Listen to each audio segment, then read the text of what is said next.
Students, welcome to Sunil's tutorial. I'm Sunil Milwani and today we'll be doing the chapter called as polymers. Now, let's see what do we understand by copolymerization.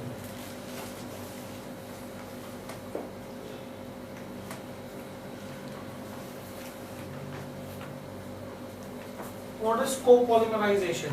Now, copolymerization is nothing but addition of polymers obtained from two different types of monomers is called as copolymerization.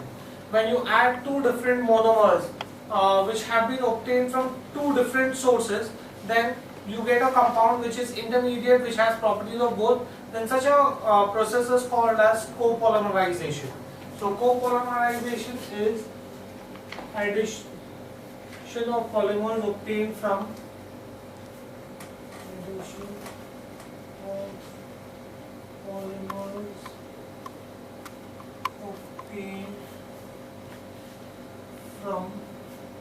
addition of polymers obtained from two different types of monomer. Two different types of monomers. Right? In that case, you also have homopolymers. These are copolymers. You also have homopolymers. Addition of polymers obtained from one type of monomer is called as homopolymers. If I have similar chains joined together, if I have two monomers which have similar chains, and if I join them together, then what I get are called as homopolymers. So what are homopolymers?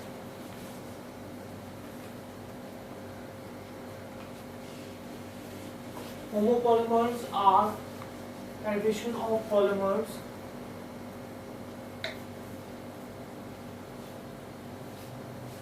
obtained from one type of monomer. Polymers obtained from one type of monomers. Right? Next, let's see how does addition actually take place. How does addition of polymer or chain growth takes place? Chain growth. Remember in the previous lecture we discussed that polymerization is nothing but long chains for which you should have multiple parts of the chain repeated. So this is chain growth. Chain growth is also called as addition polymerization.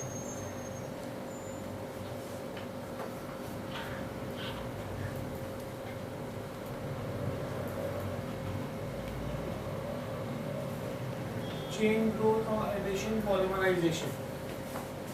Now, first of all, what do we understand by addition polymerization? In the presence of a free radical, that means an atom that has gained or lost an electron, in the presence of free radical, generating indicators like benzonic peroxide, or in the presence of light ethene, on polymerization, polythene will form chain growth reaction.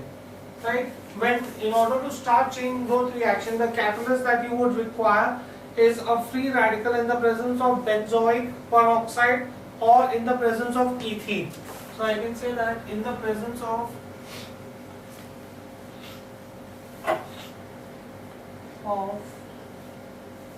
free radical generating, I'll show you this with the help of an example. Let me just write the theory down first. Indicator.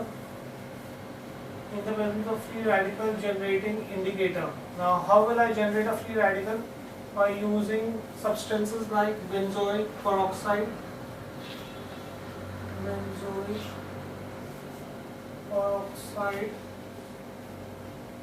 in the presence of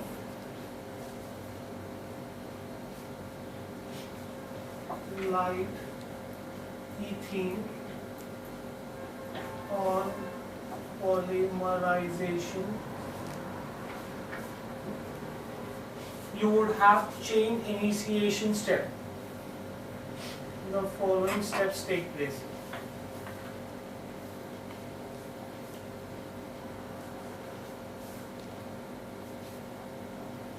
Right, the first step would be the chain initiation step.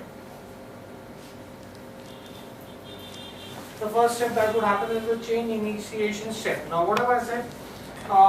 In the presence of benzoic peroxide, right?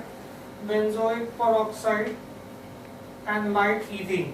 Now first of all, benzoic peroxide, C6H5, peroxide will be COO, right? I would have two molecules of it joined together by this bond. Oxygen has valency 2, OCH5C6. C6H5COO, C6H5COO joined together, right? When you join them together, what will they give you? They will give you two molecules of C6H5COO, right? Which will then give you benzene in radical form. This is going to give you two molecules of C6H5, where this is going to be a radical. Radical I am indicating with a dot here to show that this particular carbon has one hydrogen less. So that's my radical. So this is your radical.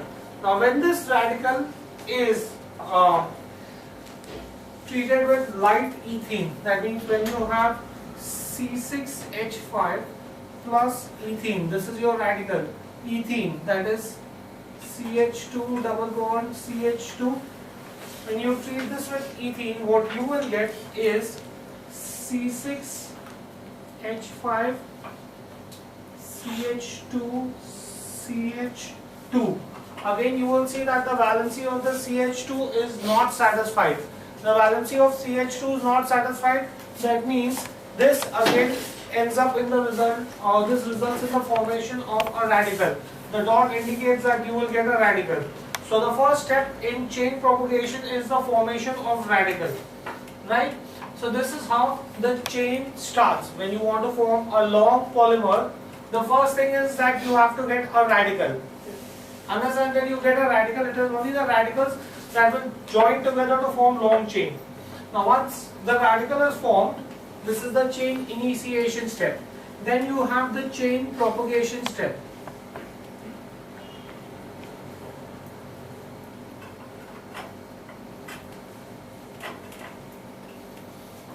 Right? Now in this step, the formed new radical adds to the monomer repeatedly to form a bigger free radical. Once you get one radical, then multiple such radicals go on adding to form a long chain.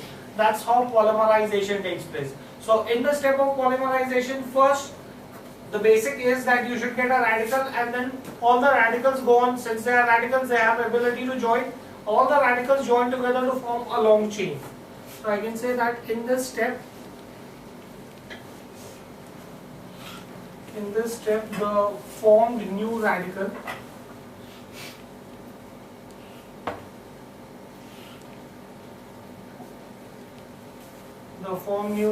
adds to the monomer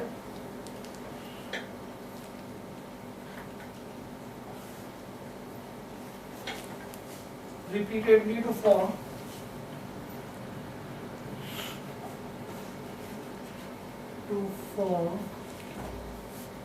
a bigger free radical.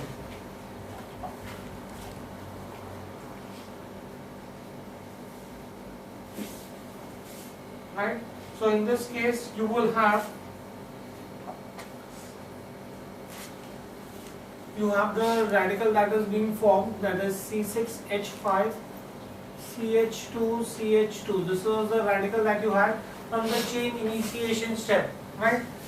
Which again reacts with ethane, CH2 CH2, which again reacts with ethene to form a longer radical. So that means this is going to give you C6H5 CH2 CH2. Now this valency was unsatisfied. That means here the valency of carbon was only 3. So it is capable of joining with another compound. So this will again join with CH2 CH2, and you will have a radical as end. So this is what I was talking about. the newly formed radical adds to the monomer to form a bigger radical. Right, this can then be written as C6H5 CH2 CH2 CH2. This way this will go on n times, and at the end you will again have a radical, CH2 radical. Right? So first you have chain initiation where you have a free radical form. Then you have chain propagation where the radical goes on joining to form a bigger chain. Right?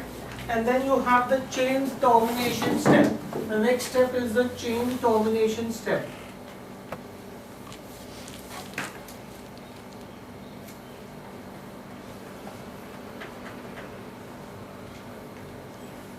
Now, in the chain termination step, in this step, the long chain free radical combines in different ways to give you the desired polymer. You have this long chain that you have.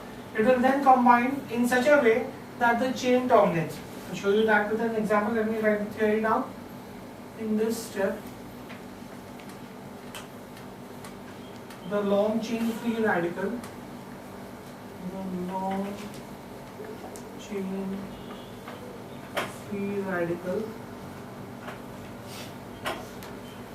can combine in different ways.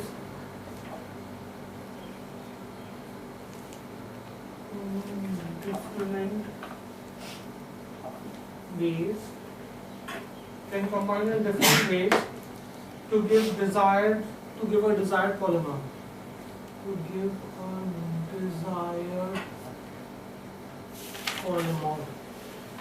Right?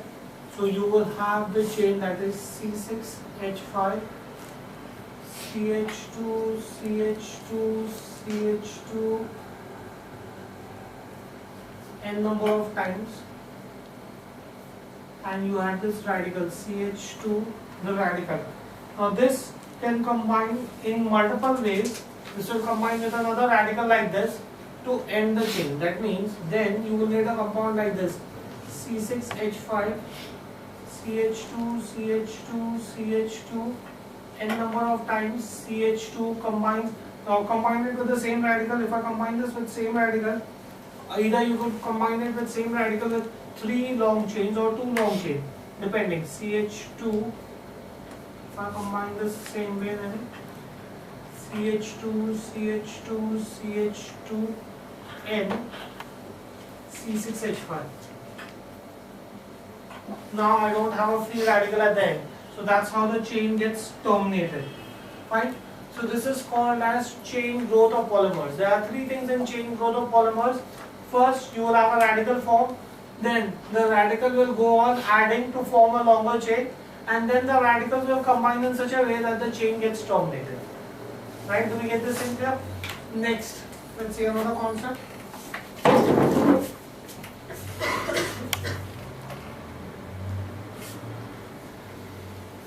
What do we understand by biodegradable polymers? Where you have poly beta hydroxy carbonide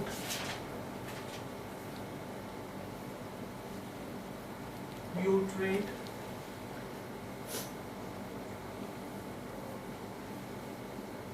carbon monoxide beta hydroxide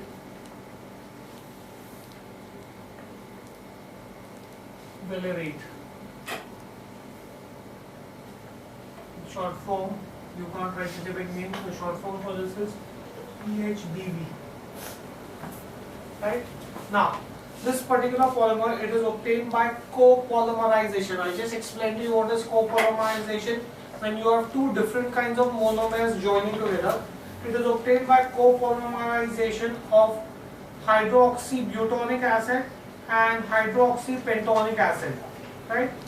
It is used in packaging orthopedic devices and in controlled release of drugs. Right? The advantage of this particular kind of packaging, why is it used for orthopedic devices, is because it undergoes bacterial degradation in the environment, right? Thus, it becomes recyclable, right? You don't have to destroy it. After a certain period of time, the packing would undergo bacterial degradation, right? So, these are called as your biodegradable polymers. These are those polymers which after a certain interval you want to give shelf life to a particular product. So you use biodegradable polymers.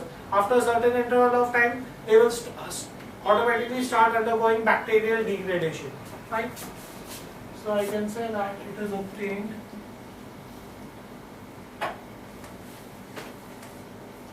by copolymerization. Is obtained by copolymerization of 3-hydroxybutonic acid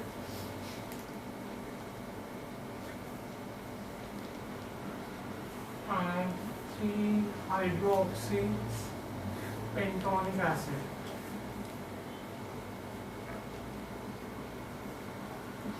Right? Where is it used? It is used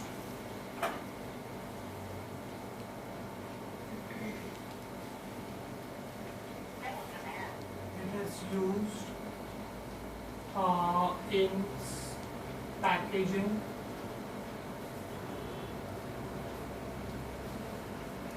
orthopedic devices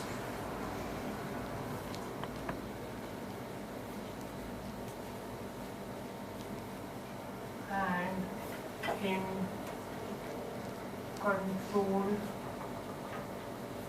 release of drugs. Right? Why do I use this? Because it undergoes bacterial degradation. It undergoes bacterial degradation. It undergoes bacterial degradation in the environment.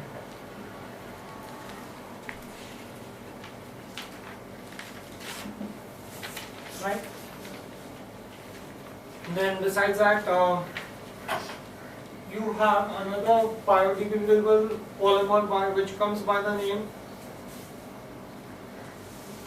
nylon to nylon.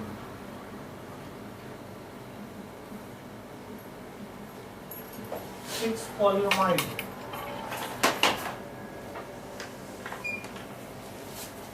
Right?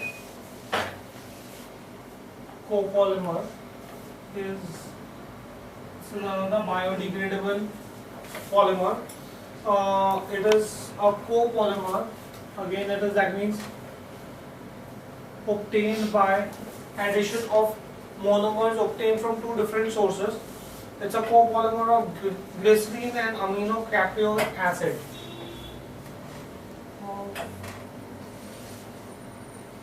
Glycerine and aminocaproic acid. Right, so these are called as copolymers. Now let's see the preparation of some polymers. Let's see preparation, the most easiest of all, of polythene.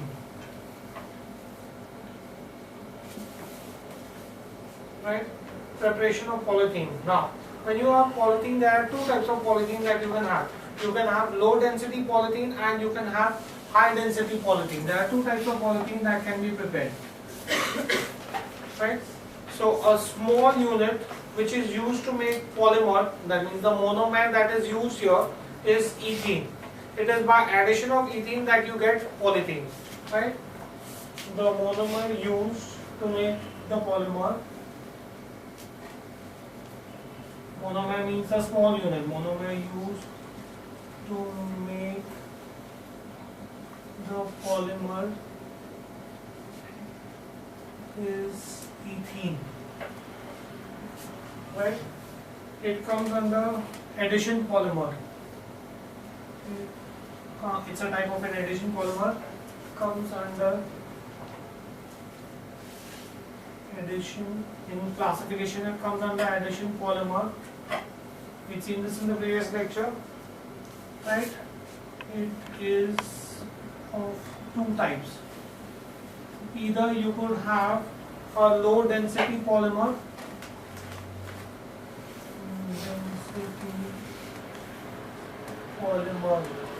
which is also called as LDPE, low density polymer. Same, you will have the same thing, that is ethene subjected to polymerization will give you polythene. So here you would have ethene that would be heated at approximately 200 to 300 degrees Celsius and a pressure of 1000 atmosphere in the presence of oxygen as catalyst, right? Under this conditions, what you will get is a low density polymer, right? It is transparent, it has moderate tensile strength, and it has high amount of toughness, right? So I can say when ethene, I'll directly show you.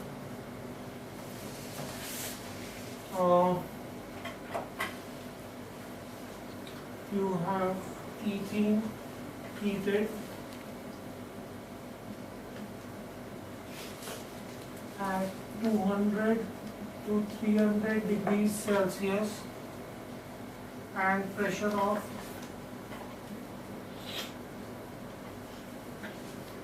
1000 atmosphere in the presence of oxygen as catalyst. In the presence of oxygen as catalyst, right? So in that case you would have ethene. So n number of molecules of ethene. Ethene means 2 carbon atom, ethene means double bond, H2, H2. N number of molecules of ethene heated at 200 to 300 degrees Celsius, 1000 atmospheric pressure, right? So you will have polymerization taking place, that is you will have CH2, CH2, n number of molecules. You can see that you have a radical that's going to be formed. So this is ethene, this is polythene, and this is your low density polymer, right? Now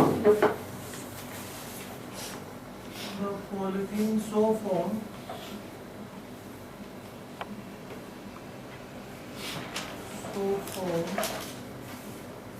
is low density polymer, right? It is a low density polymer. It consists of highly branched chain molecule. It consists of highly branched chain molecule. Then besides that, it is transparent with moderate tensile strength. It is transparent with moderate tensile strength. It is transparent with moderate tensile strength and high toughness.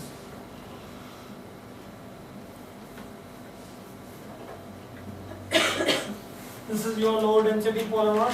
Then you have high density polymer.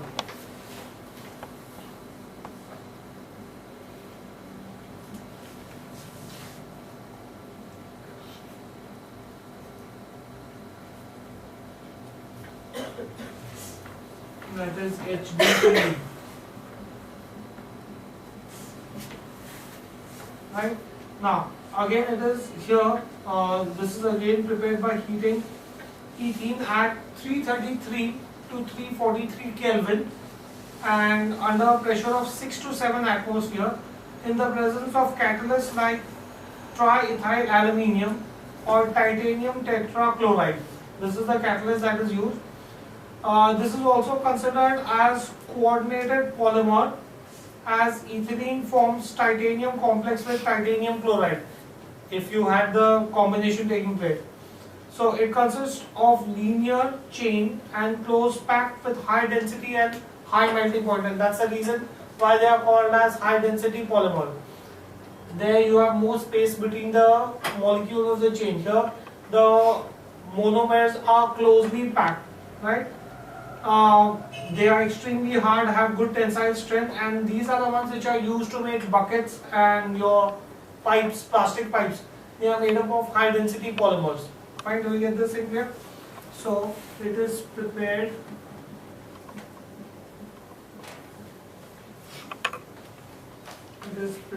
by heating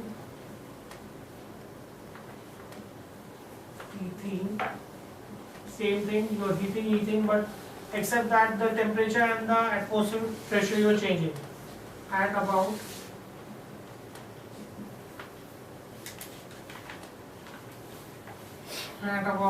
333 to 343 Kelvin, 333 to 343 Kelvin under pressure of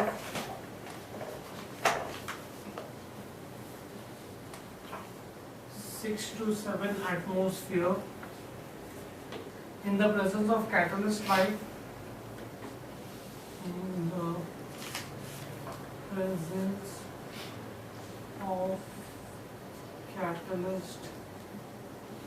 like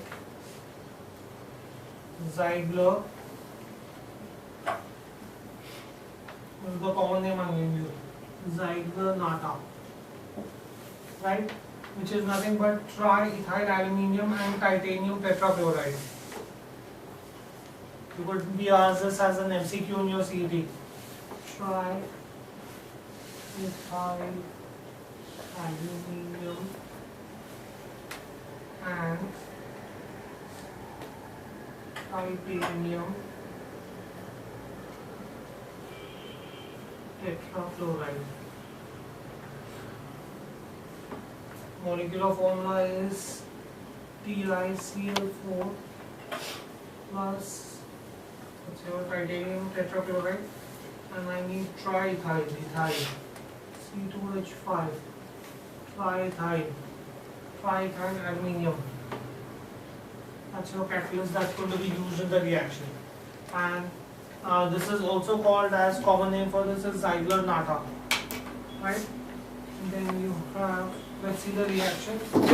The reaction remains the same, that is you would have ethene, n number of molecules of ethene, 2 carbon atom, ethene, double bond, H2H2, right? Except that the temperature and the pressure changes, 333 to 343 Kelvin, 6 to 7 atmospheric pressure, and the catalyst is Ziegler-Natta catalyst, right? Under these conditions you will get quality CH2, n number of molecules of such. This is your ethene, this is polythene. Fine, do you get this? Now, so that's your high density polythene. The only difference is the whole reaction is same. It is the temperature, pressure and the catalyst. In low density you use oxygen as catalyst, here you use Ziegler-Natta. The temperature also changes and the atmospheric pressure also changes. Now as a result of this you get, these consist of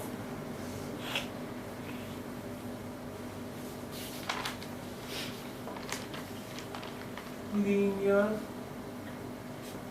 chains and close packed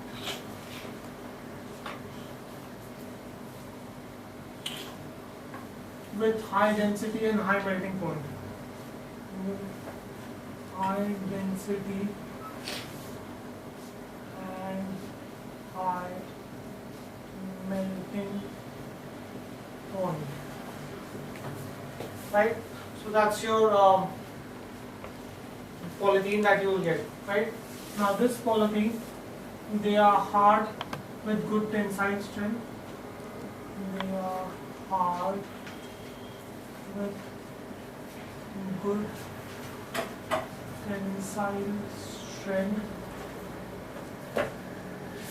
and are used to make buckets and pipe and are used to make buckets and pipes. That's your high density polymer, right? Next, so this was your preparation of polythene. Next, let's see preparation of another compound, another polymer. Let's see preparation of, say, Ordon. Another name for Ordon is polyacrylonitrile.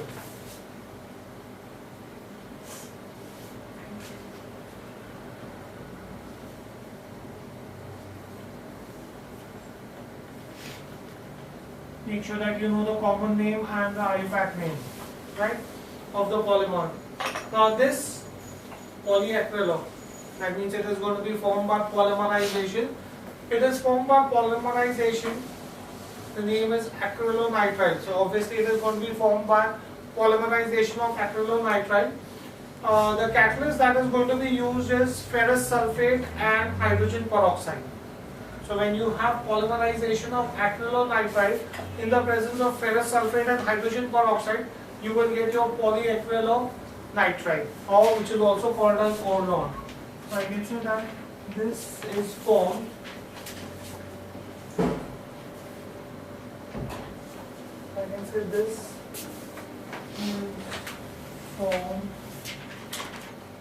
this is formed by polymerization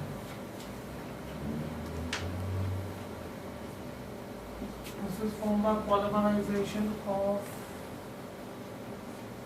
vinyl cyanide, which is also called as acrylonitrile, in the presence of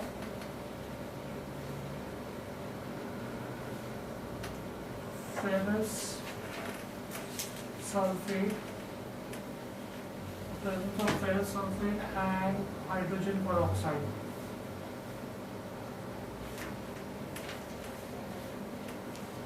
Right, so you will have, I need vinyl cyanide, right? Vinyl, that means first of all I need 2 carbon atoms, cyanide, CN, right? Vinyl, that means I need a double bond.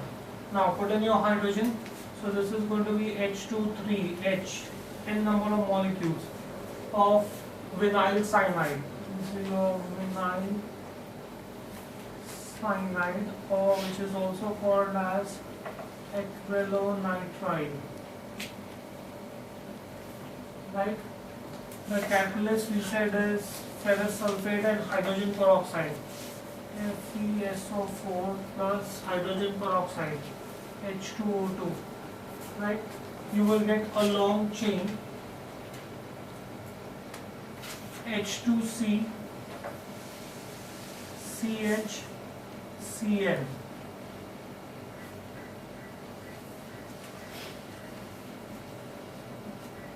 N number of molecules of this, right?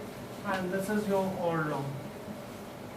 That's your polymer Ordon, right? It has different names. The other names, this polymer is also known as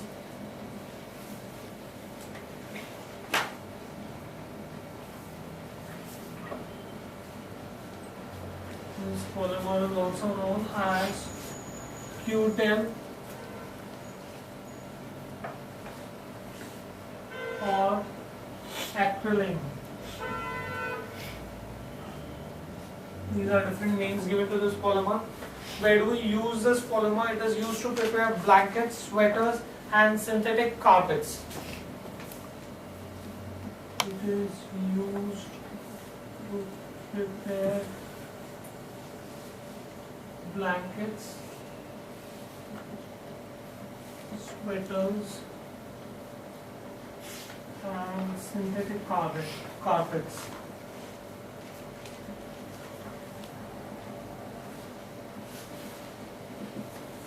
Right?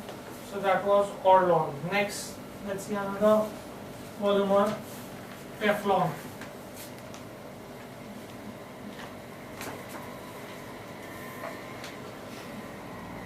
Derivation of Teflon.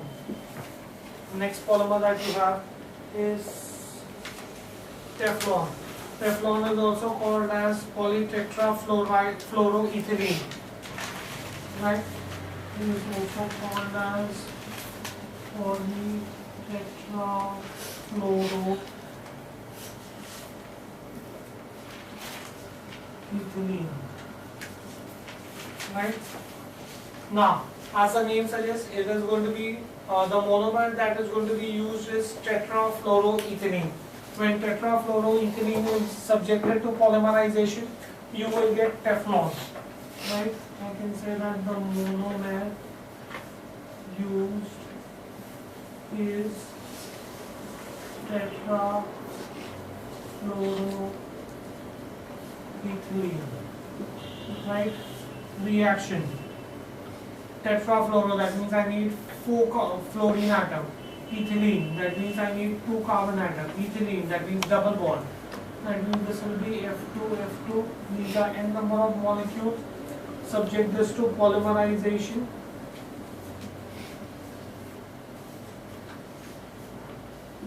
This is your tetrafluoroethylene. Subject to polymerization will give you Teflon, that is CF2, n number of molecules, right? This is your Teflon. Fine, we'll leave this in here. Next, okay, we'll stop this here for the day. Thank you very much.